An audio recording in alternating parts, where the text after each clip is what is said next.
Bismillahirrahmanirrahim. Assalamualaikum warahmatullahi wabarakatuh.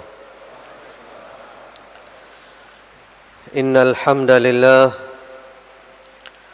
nahmaduhu wa nasta'inuhu wa nastaghfiruh wa na'udzu billahi min shururi anfusina wa min sayyiati a'malina. من يهده الله فلا مضل له ومن يضلل فلا هادي له وأشهد أن لا إله إلا الله وحده لا شريك له وأشهد أن محمدا عبده ورسوله اللهم صل على محمد وعلى آل محمد وسلم تسليما كثيرا أما بعد اللهم إنا نسألك علما نافعا ونعوذ بك من علم لا ينفع اللهم اجعل جمعنا هذا جمعا مرحوما واجعل تفرقنا من بعده تفرقا معصوما ولا تجعل فينا ولا منا ولا معنا شقيا ولا محروما. Ma'asyiral muslimin, bapak-bapak, ibu-ibu, saudara-saudara sekalian, ikhwan wa akhwat fillah rahimakumullah. Hari ini hari Jumat tanggal 16 Jumadats Tsaniyah 1437 Hijriah yang bertepatan dengan 25 Maret 2016. Alhamdulillah kita dimudahkan oleh Allah Subhanahu wa taala untuk bertemu di tempat yang sangat mulia ini. Baik yang hadir di tempat ini ataupun yang mendengarkan melalui mitra muslim dimanapun berada, mudah-mudahan pertemuan kita pada malam hari ini menjadikan keuntungan dan keselamatan bagi kita di dunia dan di akhirat.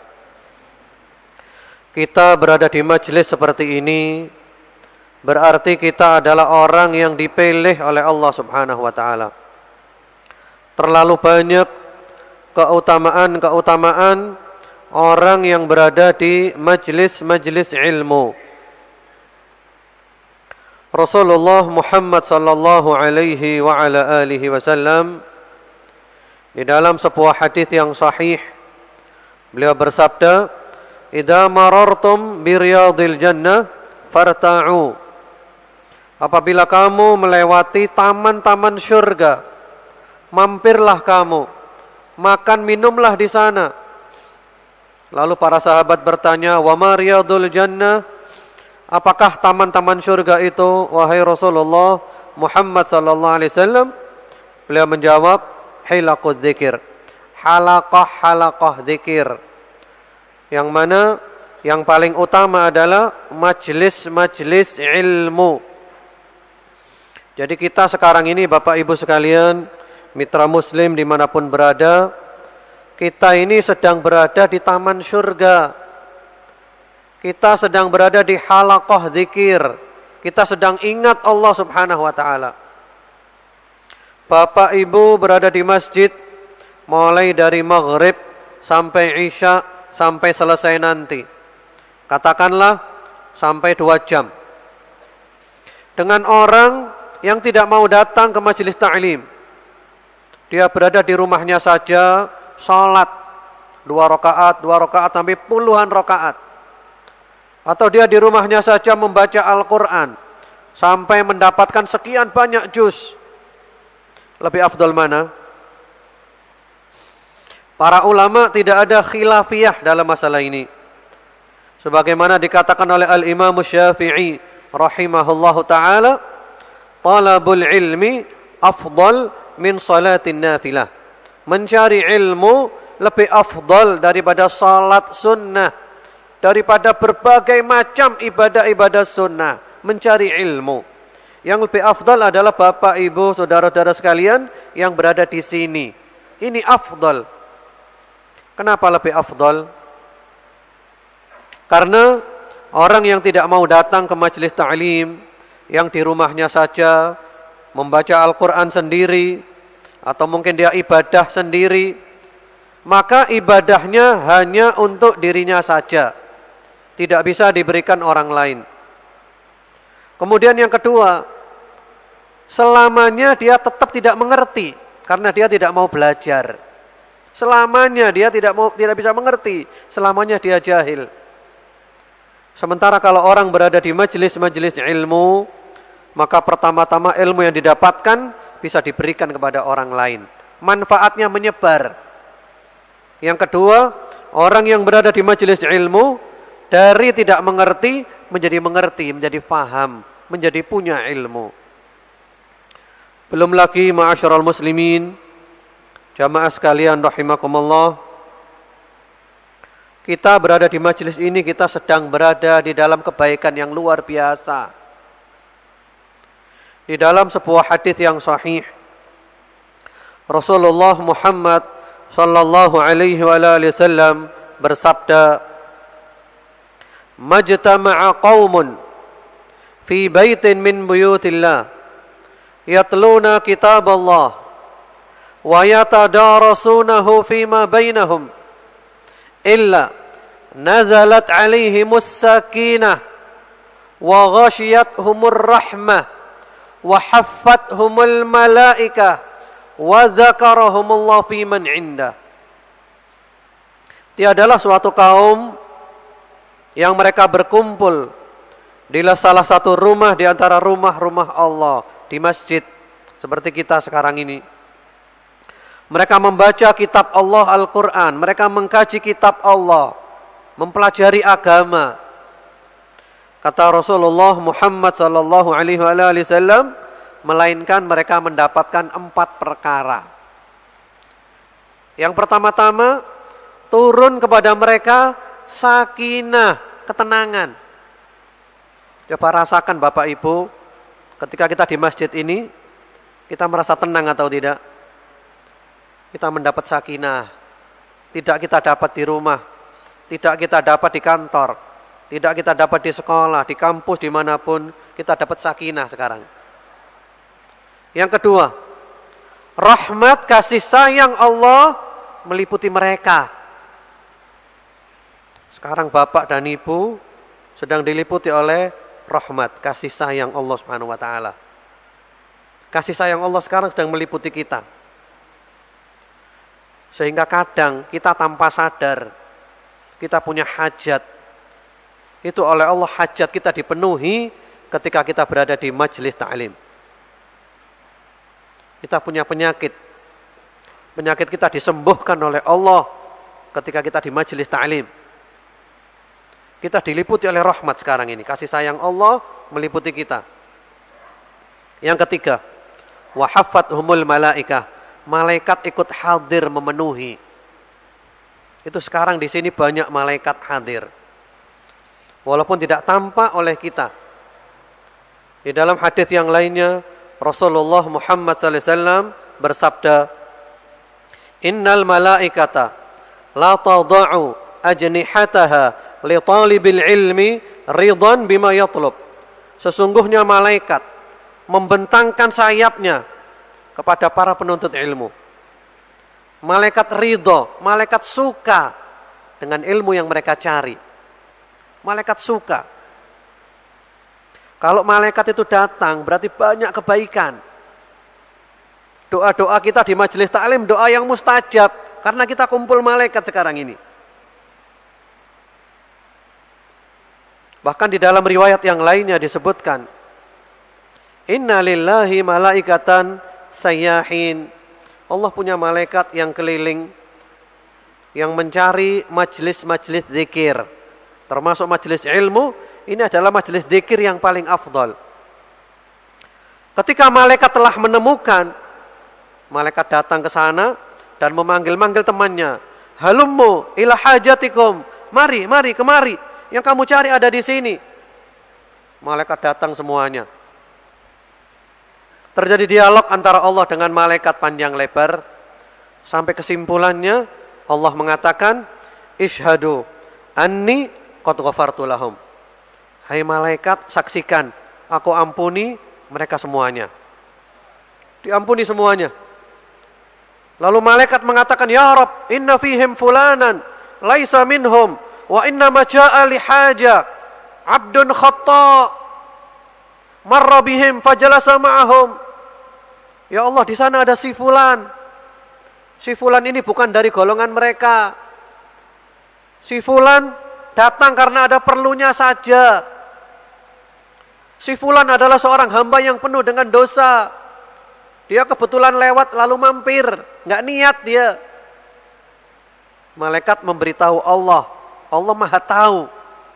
Tapi memang ceritanya dibuat seperti ini supaya ada ceritanya. Apa kata Allah? Ishhadu anni qad ghafartu lahum. Humul qaumu la yashqa bihim jalisuhum. Wa fi riwayah humul julasa'u la yashqa bihim jalisuhum. Hai malaikat, saksikan, aku ampuni mereka semuanya tanpa kecuali. Mereka adalah kaum, mereka adalah majelis yang siapa ada pada mereka tidak akan sengsara selama-lamanya. Allahu Akbar. Mudah-mudahan majelis kita termasuk majelis yang seperti itu, yang dihadiri oleh malaikat. Malaikat membentangkan sayapnya. Al-Imam Nawawi rahimahullahu ta'ala dalam kitabnya Bustanul Arifin, beliau membawakan sebuah kisah. Ada seorang guru menyampaikan hadis ini kepada murid-muridnya. Malaikat membentangkan sayapnya. Lalu ada seorang murid yang tidak percaya. Dia berjalan di majelis itu sambil jinjit-jinjit. Lalu ditanya oleh temannya, "Kenapa kamu jinjit-jinjit seperti itu?" Dia katakan, "Saya takut menginjak sayapnya malaikat." Dia menghina hadis Rasulullah sallallahu alaihi wasallam. Apa yang terjadi? Yang terjadi kakinya jinjit terus, tidak bisa balik lagi. Allahu Akbar. Kemudian yang keempat, wa dzakarahumullah fi man indah.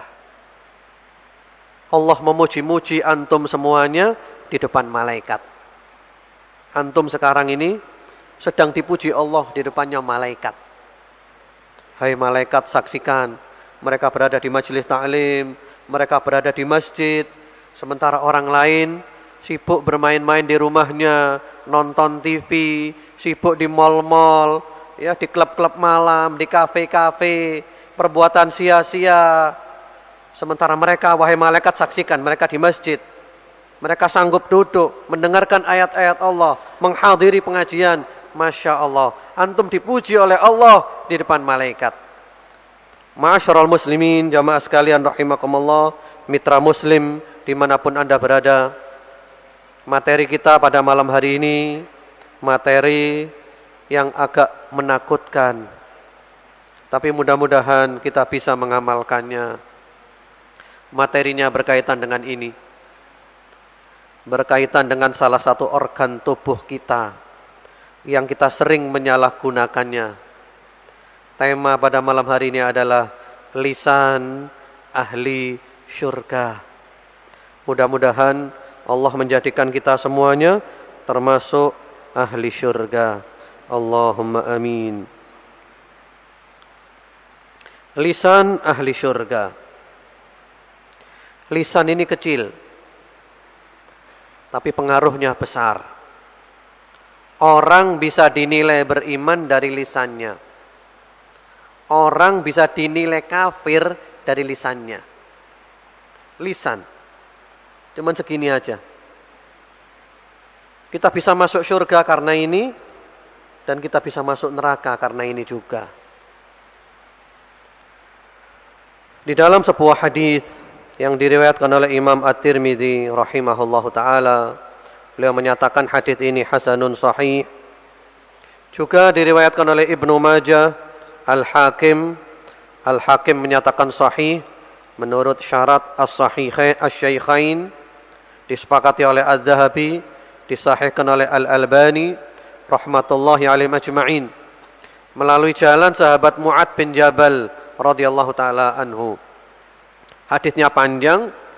Rasulullah Muhammad sallallahu alaihi wasallam menjelaskan kepada sahabat Mu'ad amalan-amalan yang sangat banyak Kemudian Rasulullah menjelaskan inti dari semuanya.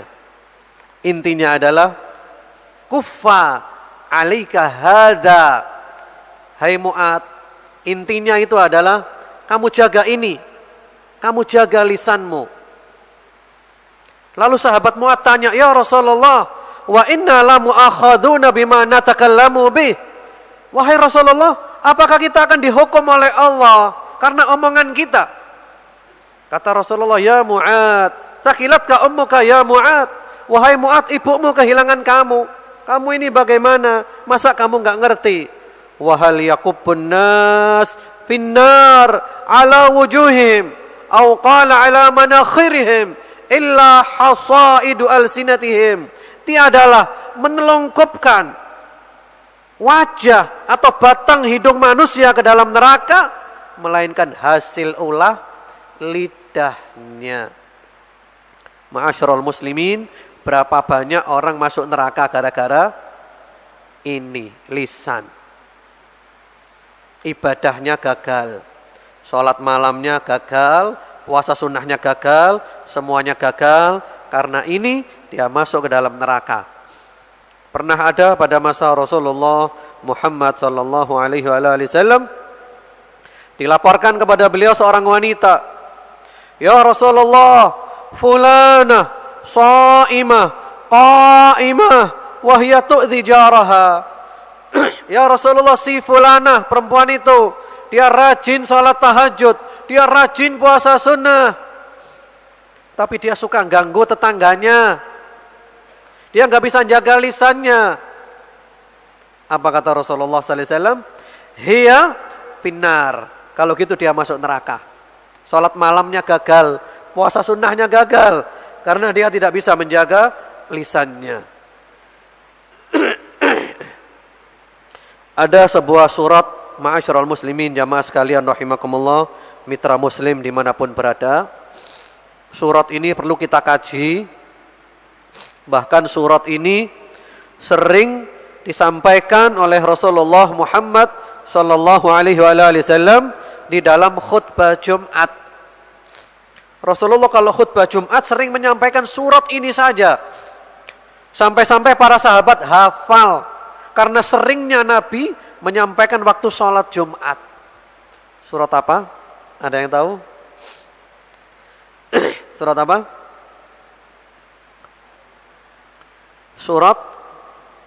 Surat Qaf. Surat Qaf. Ini Rasulullah sering menyampaikan waktu khutbah Jumat. Surat Qaf ini perlu kita kaji. Indah kisahnya. Termasuk di sana ada kisah tentang sakaratul maut, kematian, neraka jahanam, surga, neraka. Di sana ada ayat nomor ke-18 yang berbunyi, "Ma yalfidhu min qaulin illa ladaihi raqibun atid." Semua ucapan kita ini dicatat. Ada malaikat yang mengawasi, yang mencatat. Jadi apapun yang kita omongkan itu enggak hilang begitu saja. Dicatat semuanya. Apalagi sekarang ada alat perekam. Sekarang ada CCTV. Ya, perbuatan kita direkam semuanya. Ini contoh-contoh. Kita disorting terus. Dan nanti kita akan diperlihatkan, ini loh filmmu ini loh. Ini filmmu ini. Ini ucapanmu. Bahkan bumi, ma'asyiral muslimin, bumi yang kita pijak ini, Bapak Ibu sekarang di masjid, berbahagialah. Karena nanti bumi ini hari kiamat ngomong. Berbicara menjadi saksi. Sebagaimana di dalam surat Az-Zalzalah. Yauma idzin tuhadditsu akhbaraha bi anna rabbaka auhalaha. Nanti bumi ini ngomong jadi saksi, ya Allah, si fulan, si fulana, hari ini tanggal sekian di Masjid Al-Irsyad hadir pengajian. Bumi jadi saksi. Demikian pula kalau kita di tempat maksiat, buminya ngomong hari ini, tanggal ini, jam ini, dia berada di tempat-tempat maksiat. Oh, Allahu Akbar. Allah menjadikan bumi mampu berbicara. Kemudian di dalam riwayat yang lainnya, riwayat At-Tirmidzi, beliau mengatakan haditsun hasanun sahih. Juga diriwayatkan oleh Ibnu Majah, Ad-Darimi, Al-Hakim. Al-Hakim menyatakan sahih, disepakati oleh Az-Zahabi disahihkan juga oleh Al-Albani rahmatullahi alaihi majma'in, melalui jalan sahabat Sufyan bin Abdullah Ats-Tsaqafi radhiyallahu taala anhu. Sahabat ini bertanya kepada Nabi, "Ya Rasulullah, ma akhwafu ma takhafu alayya?" Ya Rasulullah, apa yang paling Anda takutkan atas diri saya? Coba perhatikan ma'asyiral muslimin. Para sahabat dulu itu kalau tanya, itu orientasinya adalah akhirat. Ya Rasulullah, yang paling Anda takutkan atas saya ini apa? Lalu Rasulullah Muhammad SAW memegang lisannya sambil mengatakan, hadza. Ini loh, wa akhadha bilisani. Yang paling aku takutkan atasmu adalah ini, lidahmu. Karena kita rajin ibadah, kita nggak jaga omongan kita. Apalagi sekarang kita ini hobi menggunjing, ghibah. Ghibah itu menceritakan orang lain. Dia tidak suka kalau diceritakan, walaupun benar, membicarakan orang, menggunjing. Orang menggunjing ma'asyiral muslimin ini rugi. Diibaratkan oleh para ulama seperti kita masang ketepel, itu kebaikan-kebaikan kita lempar ke sana kemari. Kebaikan kita habis. Sehingga ada nanti hari kiamat orang yang bangkrut, al-muflisun, yang datang hari kiamat membawa pahala yang banyak, tapi membawa kedoliman banyak. Di antaranya tidak bisa menjaga lisannya. Dia suka bicarakan ini, kebaikannya diambil untuk melunasi kedoliman-kedolimannya, dan ternyata belum lunas. Maka dosa orang-orang yang didolimi diambil diberikan dia, dan dia pun kebaikannya habis, dosanya tambah banyak, dia pun dilempar ke neraka. Orang yang bangkrut gara-gara apa? Ini, lisan. Kemudian juga di dalam riwayat yang lainnya, diriwayatkan oleh At-Tirmidzi, Imam Ahmad Ibn Al-Mubarak, disahihkan oleh Al-Albani di dalam As-Sahihah, melalui jalan sahabat Uqbah bin Amir radhiyallahu taala anhu. Beliau bertanya, "Ya Rasulullah, man najah?" Ya Rasulullah, apa keselamatan itu? Ya Rasulullah, saya kepingin selamat. Bagaimana caranya saya bisa selamat? Lalu Rasulullah Muhammad SAW mengatakan, amsik alaika lisanak. Kamu tahan lisanmu. Kamu jaga lisanmu. Kamu jangan berbicara pembicaraan yang tidak jelas, yang enggak perlu, yang enggak penting, yang enggak ada faedahnya. Kamu jaga lisanmu. Kemudian juga ada sebuah hadis, ini intinya, dan kita semuanya insya Allah sudah hafal hadis ini, yang diriwayatkan oleh Al-Imam Al-Bukhari, Imam Muslim rahmatullahi alaihima, dan yang lain-lainnya. Beliau bersabda, man kana yu'minu billahi wal yaumil akhir falyakul khairan au liyasmut. Barang siapa beriman kepada Allah dan hari akhir, iman yang sebenarnya, iman yang sempurna, maka adalah berkata yang baik. Kalau ada yang baik, jangan diam, ngomong. Kalau tidak ada yang baik, diam saja. Ini mukjizat Nabi Muhammad SAW. Beliau oleh Allah diberikan jawami'ul kalim, kata-kata yang singkat namun padat. Hanya ada dua pilihan. Yang baik, omongkan, jangan diam. Kalau bukan baik, diam saja, selamat. Mending kita menyesal karena diam daripada kita menyesal karena salah ngomong. Ma'asyiral muslimin, jamaah salat maghrib rahimakumullah, mitra muslim dimanapun berada, lidah ini sangat berbahaya. Kadang kita membicarakan sesuatu, kita anggap itu biasa kita remehkan. Ternyata gara-gara kata ini, seseorang bisa masuk neraka sampai paling bawah. Padahal dia anggap itu biasa saja, tidak masalah. Sebagaimana disebutkan di dalam riwayat Imam Al-Bukhari, Imam Muslim rahmatullahi alaihima, dan yang lainnya, melalui jalan sahabat Abu Hurairah radhiyallahu taala anhu, Rasulullah Muhammad sallallahu alaihi wasallam bersabda, innal abda la yatakallamu bil kalima ma yatabayyanu fiha yazillu biha finnar ab'ad ma bainal masyriqi wal maghrib. Sesungguhnya seorang hamba ada kalanya berbicara dengan satu perkataan yang enggak jelas, yang dianggap biasa, yang dianggap sepele. Ternyata karena perkataan itu, dia masuk ke dalam neraka sedalam-dalamnya, seperti jarak antara timur dan barat. Ini terutama ma'asyiral muslimin, ngomong masalah agama tanpa ilmu. Ini kan banyak sekarang ya, berbicara masalah agama tanpa ilmu. Menghina sunnahnya Nabi. Diberitahu ini Nabi bersabda begini, sabdanya sudah jelas, diremehkan. Ajarannya Nabi diremehkan. Ini bahaya. Bahkan bisa kafir orang. Kalau menghina ajarannya Nabi, meremehkan ajarannya Rasulullah Muhammad sallallahu alaihi wasallam. Kata-kata kita anggap biasa, ternyata di sisi Allah itu luar biasa. Ada kan seorang istri Nabi, Sofiyah, Ibunda Aisyah radhiyallahu taala anha.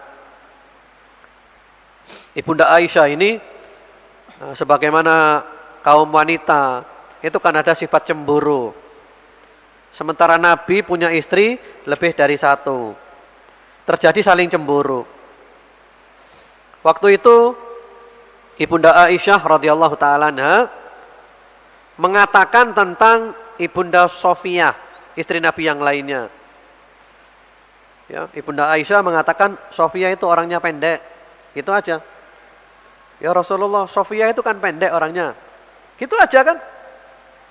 Kata-katanya ringan apa tidak itu? Ringan atau tidak? Ya Rasulullah, Sofiyah itu kan pendek. Cuman gitu aja.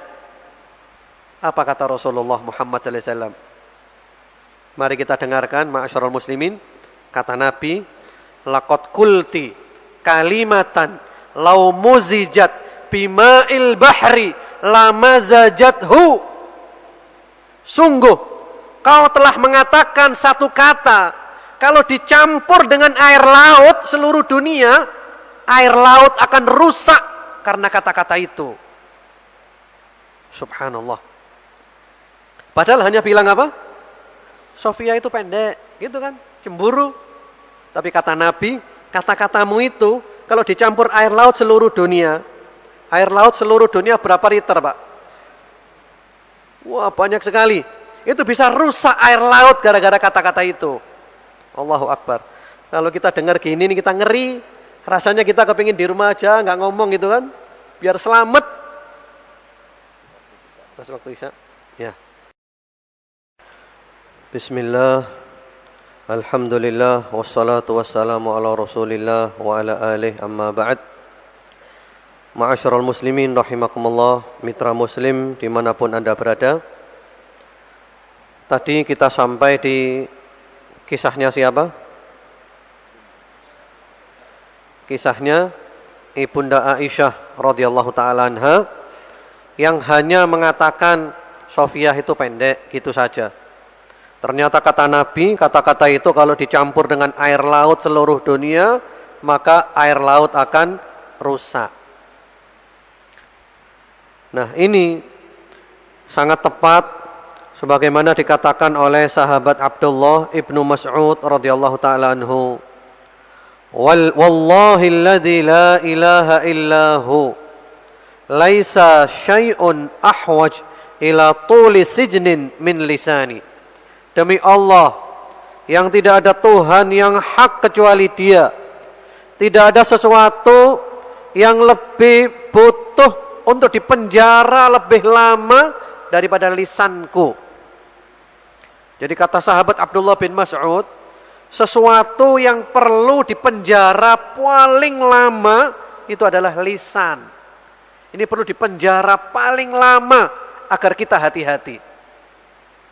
Karena itu para salafus saleh, mereka benar-benar faham tentang bahaya lisan. Kita bisa masuk surga karena lisan, bisa masuk neraka karena lisan. Sampai ada sebagian dari mereka, ma'asyiral muslimin, itu omongannya dari Jumat yang lalu sampai Jumat sekarang, hari ini sepekan, bisa dihitung dia ngomong apa saja. Karena apa? Takut mau ngomong. Al-Fudail ibnu Iyad rahimahullahu ta'ala, Salah seorang salafus saleh, beliau mengatakan, "Kana ba'du ashabina nahfadhu kalamahu minal jum'ah ilal jum'ah ay liqillatihi." Bahwasanya sebagian dari sahabat-sahabat kami bisa hafal omongan dia dari Jumat ke Jumat berikutnya. Dia ngomong apa aja saya tahu. Karena apa? Sedikit ngomong. Memang kalau kita berbicara lisan, itu rasanya kita ini ingin uzlah. Uzlah itu menyendiri aja, nggak kumpul orang sudah. Biar selamat. Karena kalau kumpul orang itu selalu kita terpancing untuk memberikan komentar-komentar yang akhirnya menjadikan penyesalan. Apalagi sekarang dengan adanya medsos. Menulis sama dengan berbicara kan? Menulis ini adalah perwakilan daripada lisan kita, isi hati kita. Kita memberikan komentar di Facebook, ya, atau di Twitter, atau di WhatsApp, atau yang lainnya, menghina ulama, mencaci maki ulama, subhanallah. Menghibah orang biasa itu dosa besar, apalagi menghibah ulama yang mereka mengemban agama. Mereka membawa agama Allah. Mereka membawa bendera dakwah. Ulama dihujat. Allahu Akbar. Ghibah ini ma'asyiral muslimin. Kita mau tobat kepada Allah belum selesai. Karena ghibah ini harus kita selesaikan dengan orang yang bersangkutan. Sehingga kalau kita mau tobat dari ghibah, ada 3, menyesal, tidak berbuat lagi, janji gak akan ngulangi selamanya. Ada tambahan lagi. Minta maaf ke orang itu secara umum, kemudian memperbaiki namanya orang itu. Kita kemarin menjelek-jelekkan dia, sekarang kita rehabilitasi namanya. Kita puji-puji dia, kita doakan dia, kita mintakan ampunan kepada Allah untuk dia. Baru kita beres. Kalau enggak, urusannya di akhirat nanti. Karena itu pula, sahabat Abdullah ibnu Mas'ud radhiyallahu ta'ala anhu, di antara nasihatnya, beliau mengatakan, jadi sahabat Abdullah bin Mas'ud ini ngomong dengan lisannya. Dia ngomong dengan mulutnya sendiri. Dia mengatakan kepada lisannya, "Ya lisan, qul khairan taghnam, waskut an syarrin taslam, min qabli an tandam." Wahai lisanku, kamu ngomong yang baik ya, supaya kamu selamat. Kamu diam dari yang buruk ya. Kamu ngomong yang baik ya supaya kamu untung. Kamu diam dari yang buruk ya supaya selamat. Sebelum kamu menyesal. Ini perlu Bapak Ibu sekalian. Kita tiap hari ngomong dengan lisan kita. Mungkin pagi ya. Pagi bangun tidur setelah sholat tahajud. Atau setelah sholat subuh. Setelah membaca dzikir pagi. Kita ngomong dengan lisan kita. Hai lisan. Kamu ngomong yang baik ya. Supaya kamu untung, kamu diam dari yang buruk-buruk, supaya kamu selamat sebelum kamu menyesal. Ini bagus kalau kita ngomong setiap hari seperti ini. Mungkin kita pagi ngomong dengan lisan 3 kali, sore ngomong dengan lisan 3 kali, supaya kita selamat. Hidup bukan di dunia ini saja. Tadi khutbah Jumat kita sudah bahas, dunia ini sementara. Kita akan berangkat perjalanan panjang. Kita akan mendapatkan keadilan Allah. Kita mati sendiri. Kita dikubur sendiri. Kita dibangkitkan sendiri. Kita tanggung jawab sendiri. Mau minta tolong siapa kita? Tadi imam kita Ustadz Fahmi membaca ayat. Yauma yafirrul mar'u min akhihi wa ummihi wa abihi wa sahibatihi wa banihi. Likulli imri'in minhum yawma idzin sya'nun yughni. Hari kiamat sendiri-sendiri lari dari bapaknya, lari dari ibunya, lari dari suaminya, dari istrinya, dari anaknya, dari saudaranya. Masing-masing sibuk dengan sendirinya. Malam ini kita fokus satu saja. Fokusnya adalah menjaga lisan. Sebagaimana sabda Rasulullah Muhammad SAW tadi, banyak orang masuk neraka karena lisan. Itu orang yang amalnya banyak, rajin sholat tahajud, rajin sedekah, rajin puasa sunnah, rajin membaca Al-Quran. tapi hancur semuanya karena lisan. Apalagi kita sudah nggak rajin ibadah, lisannya suka ganggu orang lain. Allahu Akbar. Ya Allah, selamatkan kami ya Allah. Kemudian pula sahabat Abu Darda radhiyallahu taala anhu mengatakan, "Ansif udunaika min fik, wa innama ju'ila laka udunan wa famun wahid litasma' akthar mimma tatakallam." Hendaklah kamu bersifat adil kepada dua telingamu dari satu mulutmu. Dijadikan untukmu dua telinga dan satu mulut supaya lebih banyak mendengar daripada berbicara. Jadi telinganya dua, mulutnya satu, lebih banyak dengar daripada bicara. Tapi kenyataannya enggak gitu kan? Kenyataannya kita menjadi pendengar setia itu berat. Kadang orang ngomong belum tuntas sudah kita potong aja maunya gitu kan? Subhanallah. Kemudian ada pula nasihat dari Al-Hasanul Basri rahimahullahu ta'ala. Agak panjang kata-katanya. Intinya orang beriman itu lisannya berada di belakang hatinya. Jadi kalau mau ngomong dipikir dulu. Ini baik atau tidak? Oh baik, diomongkan. Oh ini tidak baik, sudah tidak diomongkan. Ini kalau kita bisa praktekkan ini, Masya Allah. Jadi pokoknya mau ngomong dipikir dulu, ini baik atau tidak ya? Bermanfaat atau tidak ya? Menguntungkan atau tidak ya? Oh baik, diomongkan saja. Ma'asyiral muslimin rahimakumullah, mitra muslim dimanapun Anda berada. Di antara lisan ahli surga itu adalah rajin berzikir. Banyak zikir, banyak zikrullah. Ada sebuah riwayat diriwayatkan oleh Imam Ahmad bin Hanbal dan yang lain-lainnya dengan sanad yang sahih melalui jalan sahabat Abdullah bin Busr radhiyallahu taala anhu. Sahabat ini menceritakan ada seorang sahabat yang datang ke Nabi dan bertanya. Sahabat itu mengatakan, "Ya Rasulullah, inna syara'i'al Islam qad kathurat alaina, fababun natamassaku bihi jami'." Wahai Rasulullah, sesungguhnya syariat Islam telah banyak atas kami ya Rasulullah. Ya Rasulullah, ajaran Islam itu banyak, amalan-amalannya banyak ya Rasulullah. Maka ya Rasulullah, ajarkan kepada kami satu bab saja, satu amalan saja yang lengkap, yang bisa kami jadikan pegangan kami. Ini cerdasnya sahabat. Jadi istilahnya sahabat ini minta kepada Nabi prioritas. Ya Rasulullah, amalannya banyak ya Rasulullah. Saya harus milih yang mana? Ajarkan kepada kami amalan yang singkat, yang padat, yang lengkap, yang bisa kami jadikan pegangan kami, amalan kami. Apa sabda Nabi?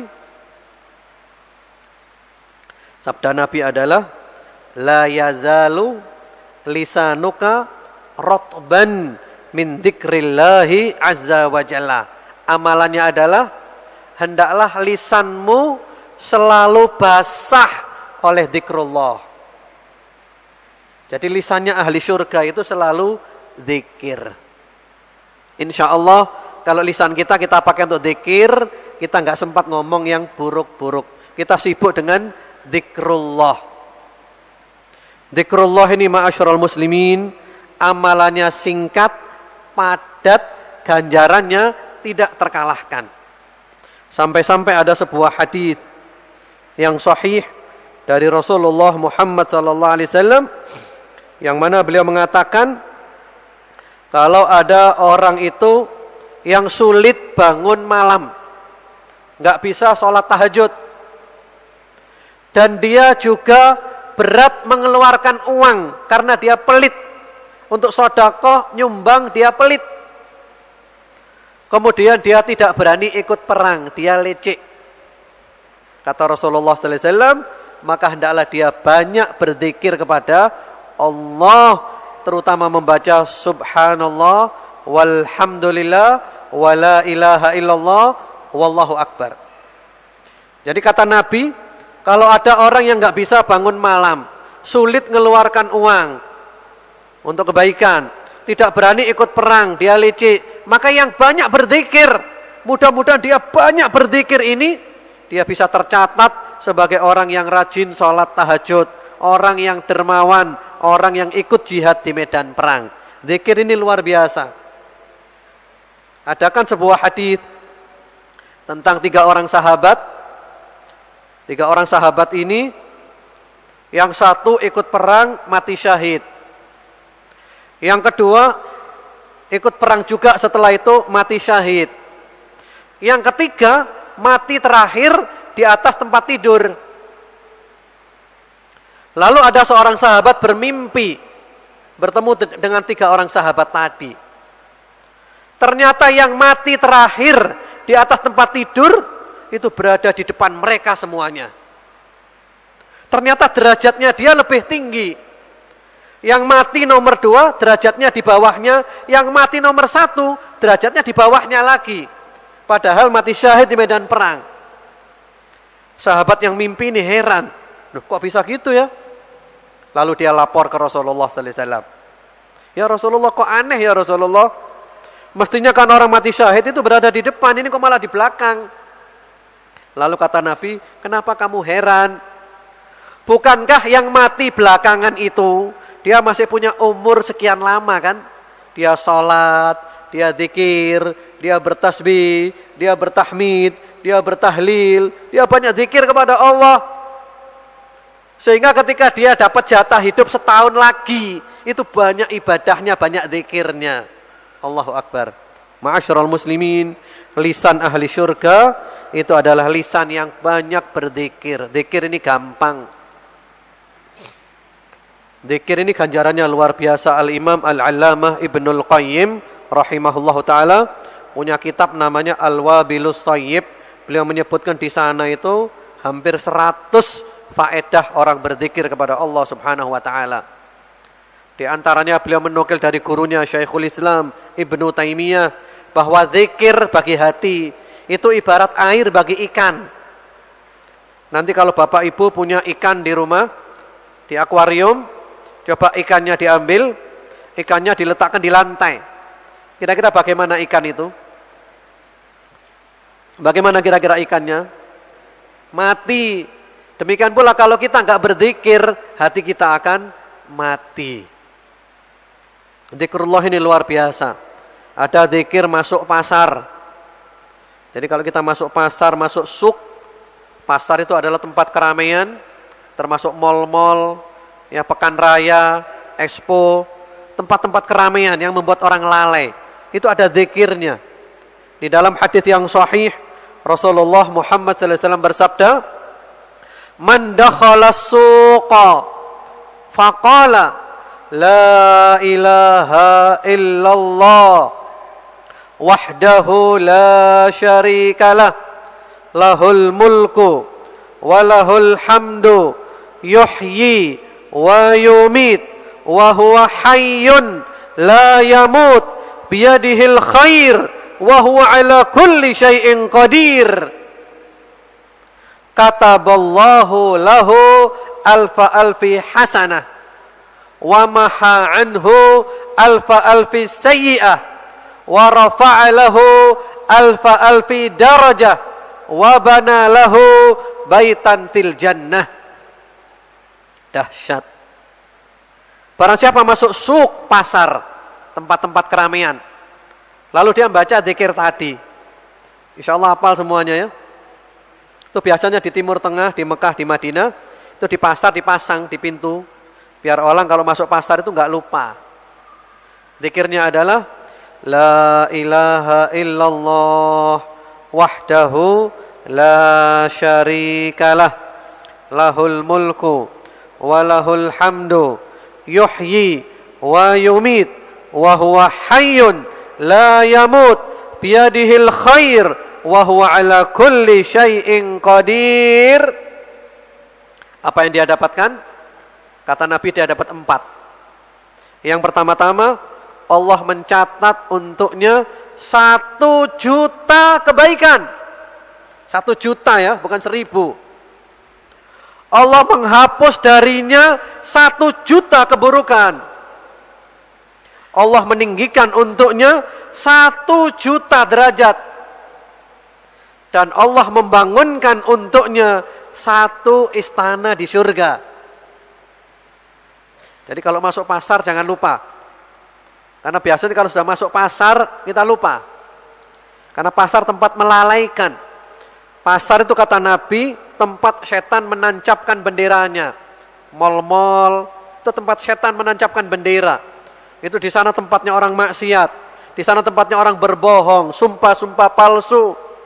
Ternyata kita di pasar ingat Allah. Kita membaca zikir ini. Ini orang-orang lupa semuanya, lalai semuanya. Kita ingat Allah. Fadilahnya luar biasa. Al-Hafidh Ibnu Rajab rahimahullahu taala di dalam kitabnya Lataiful Ma'arif menyebutkan kisah yang sangat indah. Ada 2 orang teman. 2 orang teman ini bertemu di pasar. Ketemu di pasar, lalu yang satu berkata, "Wahai teman, ini kan pasar tempatnya orang lalai.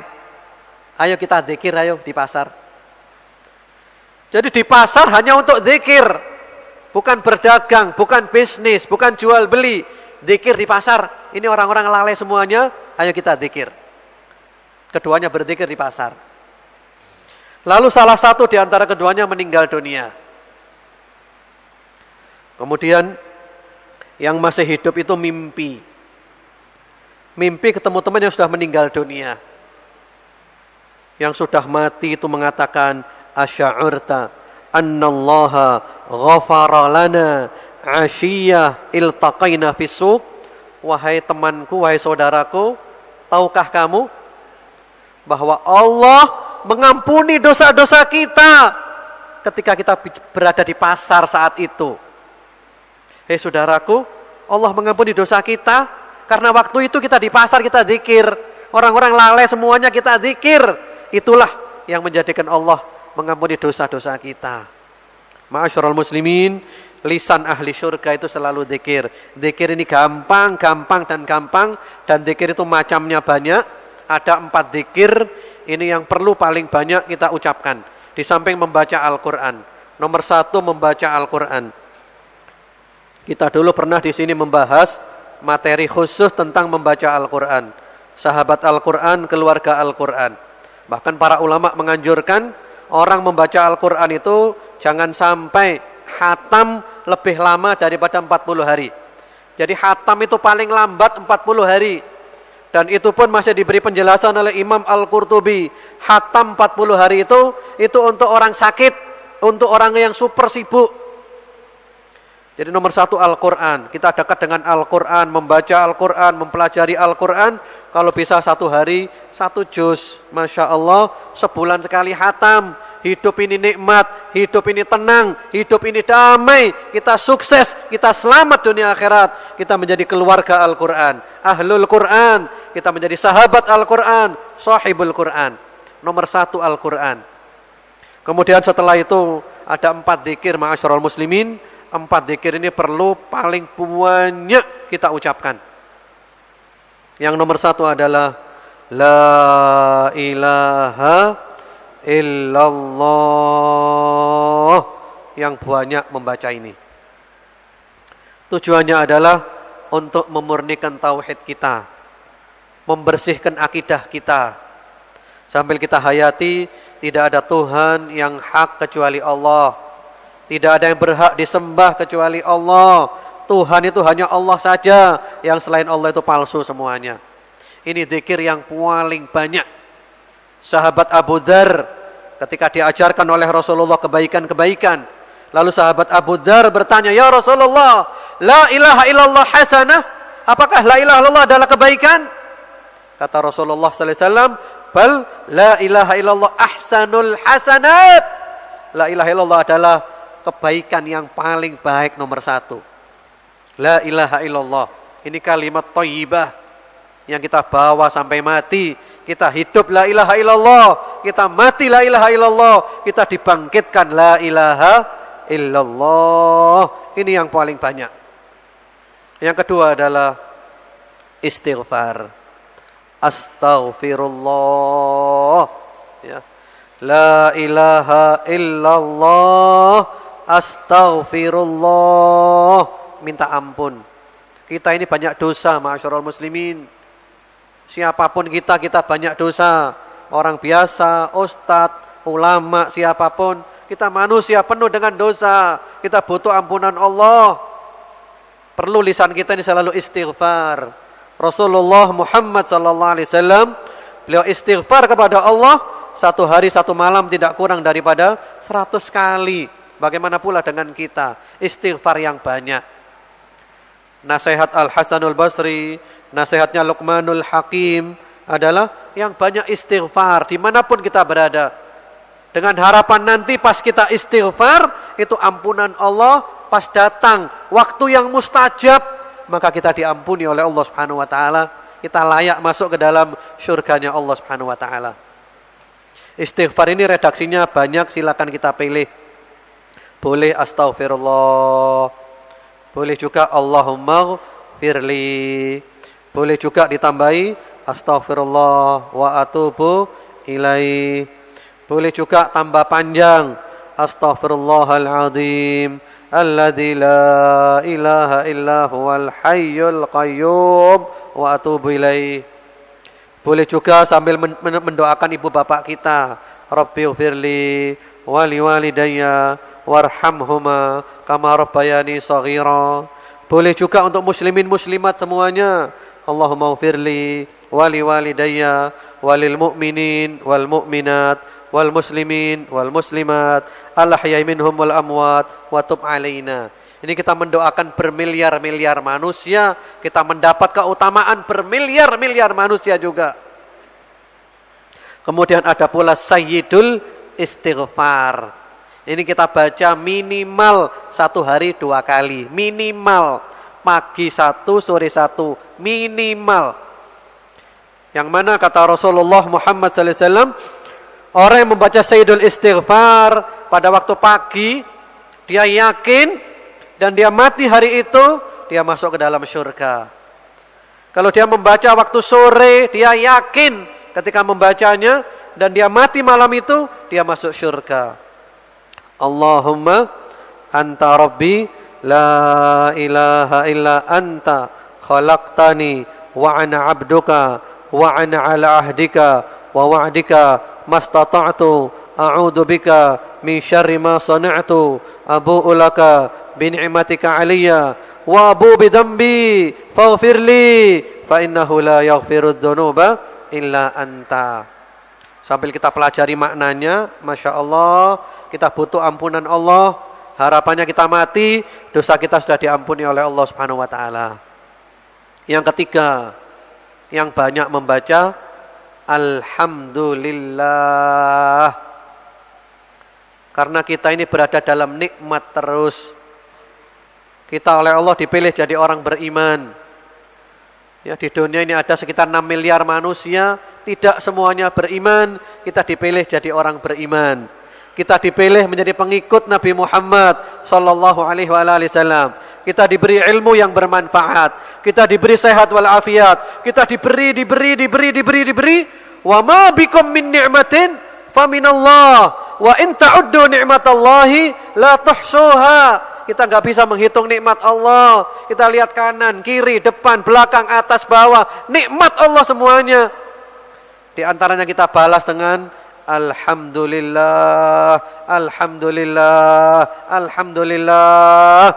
Sambil kita bayangkan, ya Allah, terima kasih ya Allah, Engkau telah memberikan kepada hamba kebaikan yang banyak, Engkau telah menyelamatkan hamba dari segala macam keburukan. Terima kasih kepada Allah. Allah suka dipuji. Di dalam hadis yang sahih, Rasulullah Muhammad sallallahu alaihi wasallam bersabda, "Ama inna rabbaka yuhibbul mahamid." Ketahuilah bahwa Rabbmu itu suka dengan pujian-pujian. Yang banyak membaca alhamdulillah. Yang keempat, yang banyak membaca sholawat kepada Rasulullah Muhammad sallallahu alaihi wa ala alihi wasallam. Sholawat ini zikir yang luar biasa. Al-Imam Al-Allamah Ibnul Qayyim rahimahullah ta'ala di dalam kitabnya Jala'ul Afham fi fadlis salati wassalam ala khairil anam, beliau menyebutkan tidak kurang daripada 40 faedah sholawat. Dan ini ada di dalam Al-Quran. Innallaha wa malaikatahu yusalluna ala nabi ya ayyuhalladzina amanu sallu alaihi wa sallimu taslima. Ini ayat yang lain daripada yang lain. Sebelum Allah perintah kita sholawat, Allah beritahu dulu. Allah sholawat kepada Nabi. Malaikat sholawat kepada Nabi. Hai orang beriman, tirulah Allah. Contohlah malaikat. Bersolawatlah, salamlah kepada Nabi Muhammad sallallahu alaihi wasallam. Para sahabat ketika tanya, ya Rasulullah, kaifa nusalli alaik? Ya Rasulullah, bagaimana kami bersalawat kepada anda? Beliau menjawab, qulu Allahumma salli ala Muhammad wa ala ali Muhammad kama sallaita ala Ibrahim wa ala ali Ibrahim innaka Hamidum Majid.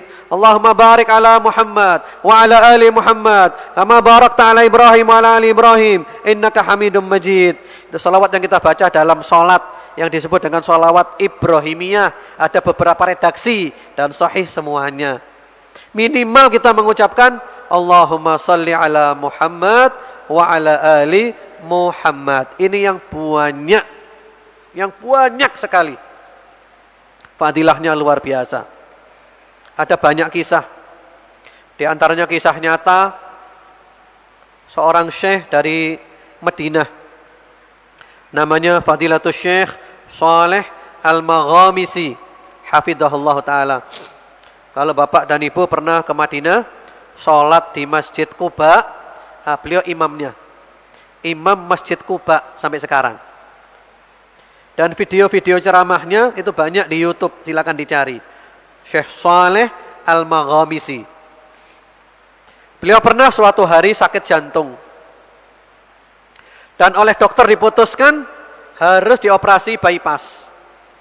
Nggak bisa pasang ring, operasi bypass. Sudah dioperasi. Setelah dioperasi, operasi besar, keluar dari kamar operasi sudah sadar. Beliau heran.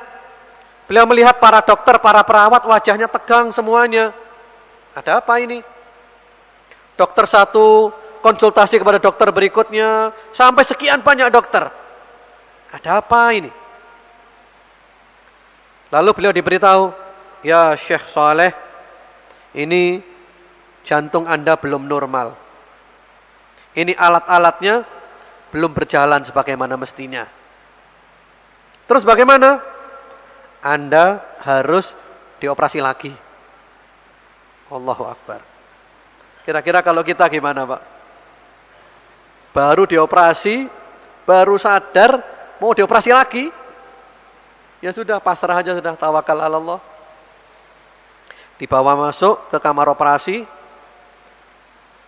Sampai di kamar operasi, tampak wajah beliau tegang sekali. Ya, siapapun orang itu ya takut kan. Lalu ada seorang perawat. Ini perawat perempuan, nggak kenal dengan Syekh Saleh, nggak kenal. Ini Syekh Saleh siapa nggak tahu. Hanya mungkin perawat ini membaca namanya, pasiennya namanya Saleh gitu kan. Perawat ini melihat wajahnya Syekh Saleh seperti orang tegang. Tiba-tiba perawat ini mengatakan, ya rajul, ya Saleh, salli ala Nabi. Hei Saleh, ayo salawat kepada Nabi. Wah, ini perawat nyuruh imam masjid Quba disuruh salawat ini. Syekh Saleh kaget. Wah, ini yang ngomong bukan perawat ini. Ini malaikat yang ngomong ini, perantara perawat ini. Saya disuruh salawat. Langsung Syekh Saleh mengucapkan, Allahumma salli ala Muhammad wa ala ali Muhammad. Apa yang terjadi? Yang terjadi, dokter-dokter itu tersenyum semuanya. Senyum semuanya. Barusan tegang, sekarang senyum. Senyum. Loh, Syekh Saleh kaget. Ini gimana orang-orang ini? Barusan tegang, sekarang senyum, ada apa? Kata dokter, "Hei Syekh Saleh, Anda tidak jadi dioperasi. Jantungnya sudah normal ini. Jantungnya normal." Allahu Akbar. Berkata apa? Berkata apa? Bersolawat kepada kekasih hati Rasulullah Muhammad sallallahu alaihi wasallam. Yang banyak solawat, jangan meninggalkan solawat. Ada seorang ulama dari Mesir yang bernama Syekh Muhammad Hassan, hafidhahullah ta'ala, masih hidup beliau. Syekh Muhammad Hassan ini didatangi oleh seorang anak perempuan, umurnya sekitar 14 tahun. Anak kecil, 14 tahun. Anak ini mimpi bertemu Nabi. Kemudian Nabi berpesan kepada anak ini supaya menyampaikan sebuah pesan kepada Syekh Muhammad Hassan. Lalu disampaikan kepada Syekh Muhammad Hassan. Syekh Muhammad Hassan berkaca-kaca, nangis beliau. Ya Allah, anak kecil seperti ini mimpi Nabi, apalagi Nabi nyebut namanya Syekh Muhammad Hassan. Ya Allah, luar biasa. Kata Syekh Muhammad Hassan, "Wahai anak, kau lebih hebat dari aku. Kau bisa ketemu dengan Nabi Muhammad SAW. Tentu kau punya amalan, wahai anak. Kau punya amalan. Apa amalanmu?" Bapak Ibu tahu nggak apa amalannya? Amalannya apa? Sholawat. Satu hari berapa kali? Berapa? 100. Ternyata anak ini setiap hari sholawat 10.000 kali. Jadi ternyata anak ini setiap hari sholawat 10.000 kali. Mimpi Nabi ya wajar. Karena kalau orang baca sholawat itu batinnya nyambung kepada Rasulullah Muhammad SAW. Kita kalau baca sholawat itu ya, kita bayangkan Allahumma salli ala Muhammad wa ala ali Muhammad. Bayangkan Rasulullah SAW, ibadahnya beliau, perjuangannya beliau, jihadnya beliau, kesabarannya beliau, akhlaknya beliau. Jadi kita batin nyambung kepada Rasulullah Muhammad SAW yang banyak membaca sholawat. Mau 100 boleh, mau 1000 boleh, lebih banyak lagi boleh. Bahkan ada seorang sahabat kan yang menjadikan semua doanya itu untuk sholawat kepada Nabi. Kata Nabi, semua urusanmu dipenuhi oleh Allah, dosa-dosamu diampuni oleh Allah Subhanahu wa taala. Sholawat. Terutama malam Jumat dan hari Jumat. Aktiru minas salati aliyya yaumal jum'ah wa lailatal jum'ah fa inna salatakum ma'rudatun aliyya. Perbanyaklah salawat kepadaku, terutama pada hari Jumat dan malam Jumat, karena salawatmu disampaikan kepadaku. Ada malaikat yang bertugas menyampaikan salawat dan salam kita kepada Rasulullah Muhammad sallallahu alaihi wasallam. Jadi yang banyak baca salawat, Allahumma salli ala Muhammad wa ala ali Muhammad, Allahumma salli ala Muhammad wa ala ali Muhammad, dan seterusnya. Mungkin ini dulu ma'asyiral muslimin. Jadi ada 4 zikir tadi ya. Yang pertama apa tadi? La ilaha illallah. Yang kedua, astaghfirullah. Yang ketiga, alhamdulillah. Yang keempat, Allahumma salli ala Muhammad wa ala ali Muhammad. Bagaimana kalau saya tambahi Sayyidina? Kalau di luar sholat para ulama sepakat mengatakan boleh. Allahumma salli ala Sayyidina Muhammad wa ala ali Sayyidina Muhammad. Demikian, mudah-mudahan bermanfaat. Wa sallallahu wasallam ala Sayyidina Muhammadin wa ala alihi. Baik, Masya Allah. Satu ilmu yang sangat-sangat bermanfaat begitu ya. Ini sekaligus juga menjadi tantangan para dai, para ulama, dan tentunya kita semua.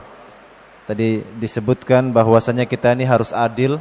Allah Subhanahu wa taala menciptakan 2 telinga dan 1 lisan. Harusnya kita ini lebih banyak mendengar daripada banyak bicara. Namun Masya Allah ini menjadi tantangan bagi kita. Mudah-mudahan apa yang tadi sudah disampaikan, di antara hal kisahnya Ibunda Aisyah radhiyallahu anha, ini menjadi teguran bagi kita agar lebih hati-hati dalam menjaga lisan ini. Baik, masih ada waktu bagi kita. Saya buka untuk berikutnya untuk sesi tanya jawab. Untuk segmen pertama saya buka 2 pertanyaan dari bapak-bapaknya, dan untuk ibu-ibunya nanti bisa langsung menuliskan di kertas dan bisa disampaikan ke panitia. Ada 1, kemudian ya, yang terdekat kita dari sebelah kiri dulu, nanti yang sebelah kanan berikutnya ya. Baik, silakan. Bismillahirrahmanirrahim. Nama saya Munif Muhammad Baisud. Ustadz, saya ingin ada titipan pertanyaan. Yang pertanyaannya itu, apabila seseorang yang rajin sholat malam, kemudian suatu saat dia ketiduran sampai jelang subuh, sehingga dia meninggalkan sholat malam itu, apakah sama Allah akan dihitung seperti dia kebiasaan sholat malam? Terima kasih. Assalamualaikum warahmatullahi wabarakatuh. Bismillahirrahmanirrahim. Saya Bapak Sugeng, Pak, dari Setro. Ustadz, saya mau nanya tentang dosa ghibah.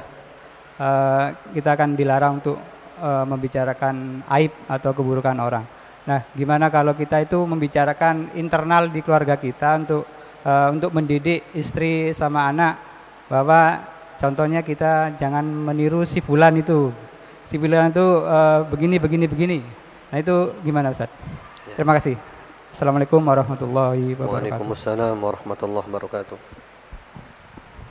Ya, bismillah.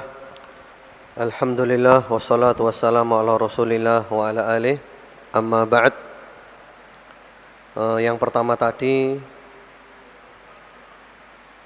pertanyaannya Ahli qiyamul lail gitu ya, kemudian ketiduran. Jadi kemudian ketiduran ya. Ya. Jadi dia rajin sholat tahajud, kemudian suatu malam dia ketiduran. Dia bangun pas subuh. Apakah tetap dicatat sebagai orang yang sholat tahajud? Memang ada hadis yang berbunyi innamal a'malu binniyat wa innamal likulli imri'in ma nawa. Orang kalau sudah niat bangun tahajud, kemudian dia ketiduran, insyaallah oleh Allah tetap dicatat sebagai orang yang sholat tahajud. Yang penting niatnya sungguh-sungguh. Namun demikian, Rasulullah sallallahu alaihi wasallam kalau pas enggak bangun malam itu diqadha pada waktu sholat duha. Beliau biasa sholat tahajud 11 rakaat. Kalau suatu malam beliau enggak bangun, itu sholat duhanya itu 12 rakaat. Kan malam 11 ya. Nah, waktu duha itu digenapkan 12. Jadi kalau bisa, kalau kita sudah rutin tahajud misalnya 3 rakaat, suatu malam kita ketiduran, pada waktu duha kita ganti 4 rakaat. Insya Allah kita tetap dapat ganjaran sholat tahajud dari niat kita. Jangankan sholat tahajud, orang yang kepingin mati syahid, dia ingin mati syahid, saya kepingin ya Allah ikut perang di jalan Allah, membela agamanya Allah, saya terbunuh di jalan Allah. Dia benar-benar bertekad bulat. Cuman ternyata tidak ada kesempatan untuk itu, dan dia mati di atas tempat tidurnya. Apa kata Rasulullah sallallahu alaihi wasallam? Man sa'alallaha asy-syahadata bisidqin ballaghahu Allah manazil asy-syuhada walau mata ala firasyih. Orang yang minta kepada Allah mati syahid dengan sungguh-sungguh, maka Allah menyampaikan dia ke tingkatan orang mati syahid walaupun dia mati di atas ranjangnya. Dari apa? Niatnya. Demikian, wallahu a'lam. Taib, Masya Allah. Jadi boleh dikodok juga ya, kalaupun kita terlupa. Tapi syaratnya harus istiqomah dulu ya Ustadz ya. Iya, istiqomah sholat malam. Baik, berikutnya tadi Pak Sugeng dari Setro tentang ribah. Ini kalau misalkan kita ambil ibroh orang, keburukan orang, tapi untuk pelajaran bagi keluarga, bagaimana hukumnya Ustadz? Memang para ulama menyebutkan ada beberapa ribah yang dibolehkan. Memang ada beberapa ribah yang dibolehkan. Tapi itu pun masih ada lagi garis tipis. Kalau kita ada unsur ya sekaligus melampiaskan emosi, melampiaskan dendam, ingin menghancurkan orang itu, sudah masuk dalam ribah yang terlarang. Misalnya kita memberi cerita kepada keluarga, hati-hati, jangan niru orang itu begini begitu. Nah, ini kalau seandainya tidak perlu disebut namanya, sudah terpenuhi, jangan sebut namanya. Tapi kalau memang kita perlu menyebut namanya, ya nggak apa-apa. Mudah-mudahan termasuk ghibah yang diperbolehkan. Seperti ada kan seorang perempuan yang datang ke Nabi, dia melaporkan suaminya. Suaminya bernama Abu Sufyan. Ya Rasulullah, inna Abu Sufyan rajulun syahih. Ya Rasulullah, suamiku Abu Sufyan, dia kaya tapi dia pelit. Tidak memberikan nafkah yang cukup untuk saya dan anak-anak. Menyebut nama kan? Lalu Nabi mengatakan, khudhi min malihi ma yakfiki wa waladaki bil ma'ruf. Kamu boleh ngambil hartanya tanpa sepengetahuan dia untukmu dan anak-anak dengan cara terbaik. Ini menyebut nama karena perlu. Kemudian juga ada seorang perempuan datang ke Nabi. Perempuan ini dilamar oleh 3 laki-laki. Dia musyawarah, ya Rasulullah, saya pilih siapa? Lalu Nabi menyebut 3 nama laki-laki itu. Amma Muawiyah fasu'lukun la malalahu. Amma Abu Jaham fadarrabun lin nisa. Angkihi Usama. Muawiyah itu miskin. Abu Jaham suka memukul perempuan. Kamu nikah saja dengan Usama bin Zaid. Ini ghibah yang boleh. Jadi kalau memang perlu disebut nama itu dan kepada orang tertentu yang diharapkan selamat, insya Allah boleh, tapi tetap menyampaikannya itu ikhlas. Bukan ada tambahan lagi ingin menjelekkan orang itu. Ada garis tipis di sana. Tapi kalau seandainya tujuannya sudah terpenuhi tanpa menyebut namanya, jangan menyebut namanya. Ada orang begini, ya, awas jangan sampai kita seperti itu, lebih baik. Demikian, wallahu a'lam. Insyaallah sudah terjawab begitu ya. Jadi ada beberapa ghibah yang dibolehkan, tapi itu pun juga dengan batas-batas yang perlu sangat hati-hati begitu Ustaz ya, agar kita tidak termasuk ghibah yang terlarang. Baik, berikutnya ada yang oke, silakan maju saja Pak. Ada mic panitia, oke. Ada mic yang bisa diberikan di tengah. Oke, 1 sama berikutnya yang bersongkok ya. Oke. Agak maju. Yang penanya berikutnya langsung mendekat saja. Assalamualaikum warahmatullahi wabarakatuh. Waalaikumsalam warahmatullahi Nama wabarakatuh. saya Rifki. Yang saya ingin tanyakan tentang ghibah Ustaz. Setelah kita diberi kenikmatan hidup sekian lama Ustaz, kan kita banyak bertemu ribuan orang Ustaz ya. Dan tidak luput kita melakukan hibah, baik yang kita sengaja atau kita nggak sengaja. Nah, cara untuk bertobatnya secara global, karena kan mungkin kalau satu persatu kayaknya berat sekali ya Ustaz. Mungkin ada solusi yang bisa diberikan. Terima kasih. Assalamualaikum. Sudah terlanjur ghibah ya tadi ya. Berikutnya. Bismillahirrahmanirrahim. Assalamualaikum warahmatullahi wabarakatuh. Waalaikumsalam warahmatullahi Nama wabarakatuh. saya Muhammad Fahri. Saya mahasiswa Sidqi Ar-Rahmah Surabaya. Kebetulan pada saat ini kami dari berkelompok itu datang untuk sekalian untuk menggalang dana untuk Palestina, saudara-saudara kita di Palestina. Barakallah. Ya Ustaz, Barakallahu fiik. kami bertanya, saya bertanya secara pribadi, ketika beberapa waktu lalu saya mendengar kajian juga seperti ini, bahwa ketika ada orang yang membicarakan kita tentang kejelekan maupun kebaikan kita, maka kita ucapkan alhamdulillah, karena itu salah satu investasi pahala bagi kita. Dan ketika orang itu membicarakan kejelekan kita, kebaikan kita, maka ucapkanlah istighfar, karena itu adalah suatu investasi yang bisa menimbulkan dosa bagi kita. Nah sekarang Ustadz, yang ingin saya tanyakan adalah, ketika orang itu membicarakan kita tentang kejelekan kita, apakah itu semua kita ucapkan alhamdulillah, sedangkan kita itu kemungkinan orang mengomongkan kita itu kan ada sebabnya, kita itu memiliki dosa kepada Allah. Itu sebagai timbalannya agar kita bisa mengoreksi diri kita secara pribadi. Sebagaimana Ustaz? Baik, itu. Terima kasih. Syukran. Assalamualaikum warahmatullahi wabarakatuh. Assalamualaikum warahmatullahi wabarakatuh. Pertama tadi dari Pak Rifki Ustaz. Iya. Bagaimana nih solusinya? Kalau satu persatu agak susah nih. Iya. Mengenai taubat dari ghibah, kalau kita memang banyak menghibah orang, Al-Imam Nawawi rahimahullahu taala di dalam kitabnya Riyadhus Shalihin menyebutkan syarat taubat itu ada 3. Yang pertama, an-nadam, menyesal. Kenapa saya dulu berbuat seperti itu? Yang kedua, al-iqla', tidak berbuat lagi.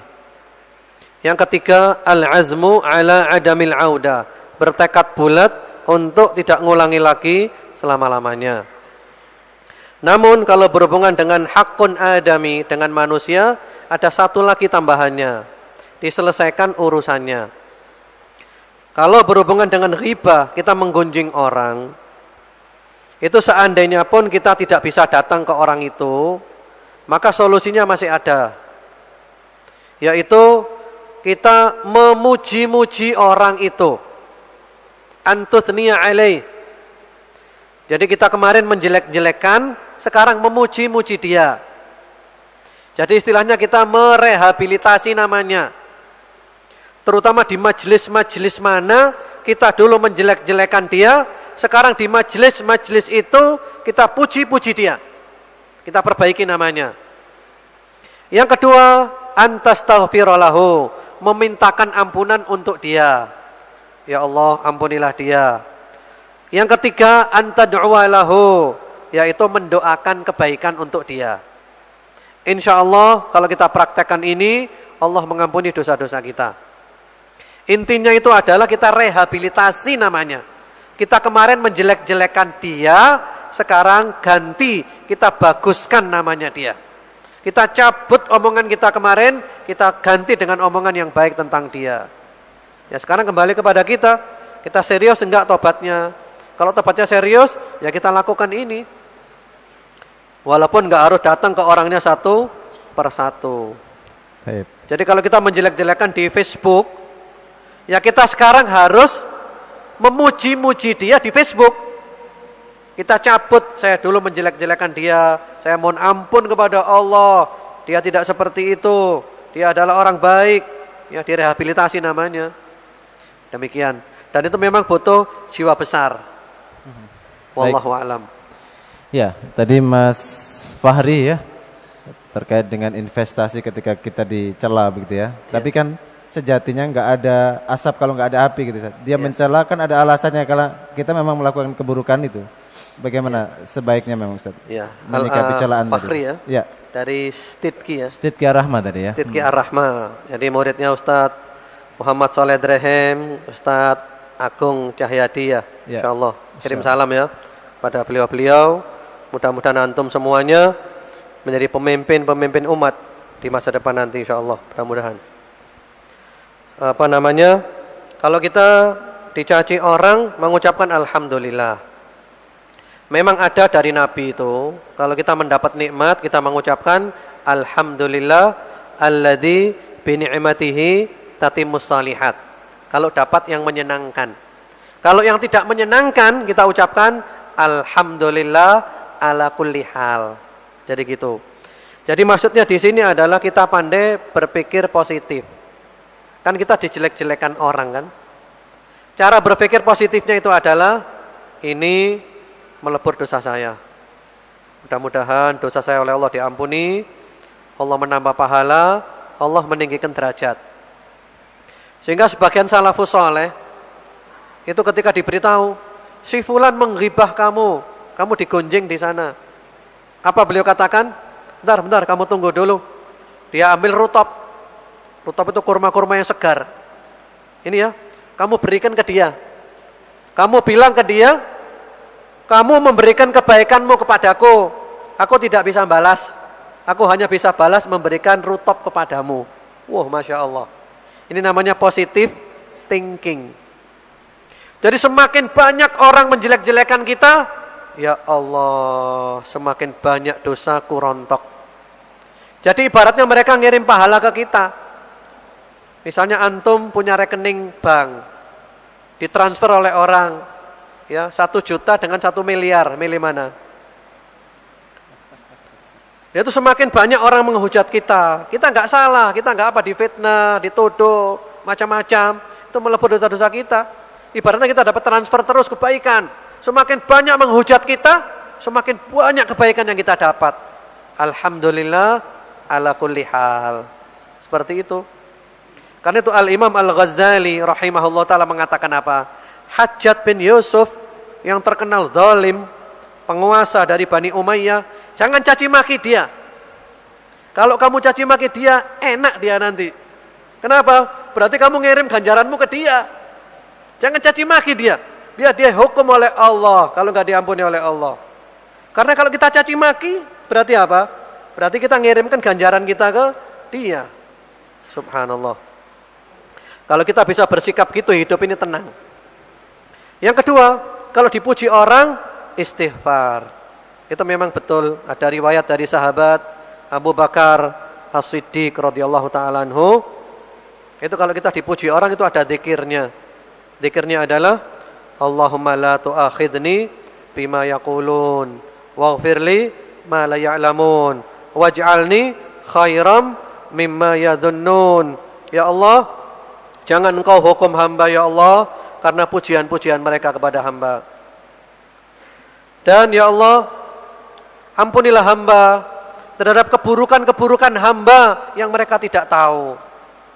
Ya Allah, jadikanlah hamba lebih baik dari apa yang mereka sangka tentang hamba. Ini kalau kita dipuji orang itu doanya. Dan kalau bisa ini kita jadikan wirid kita rutin. Allahumma la tu'akhidni bima yaqulun waghfirli ma la ya'lamun waj'alni khairam mimma yadunnun. Ya Allah, jangan kau hukum hamba. Mereka muji hamba, jangan kau hukum hamba ya Allah. Ampuni hamba ya Allah. Banyak dosa hamba yang mereka tidak tahu. Kita dipuji orang bukan karena kita baik. Kita dipuji orang itu karena keburukan kita oleh Allah ditutupi. Orang nggak tahu. Kalau keburukan kita oleh Allah ditampakkan. Sampai-sampai para ulama salafus soleh mengatakan apa? Lau kanat lidzunubi rih ma qadira ahadun an yakuna bijanibi. Kalau dosa itu ada baunya, maka tidak ada orang sanggup berada di samping saya. Karena baunya apa? Nggak enak. Jadi kalau ada orang muji saya, muji kita, itu bukan karena kita baik, tapi karena dosa-dosa kita ditutupi oleh Allah. Kejelekan kita ditutupi Allah. Allahu Akbar. Jadi betul sekali itu. Wallahu a'lam.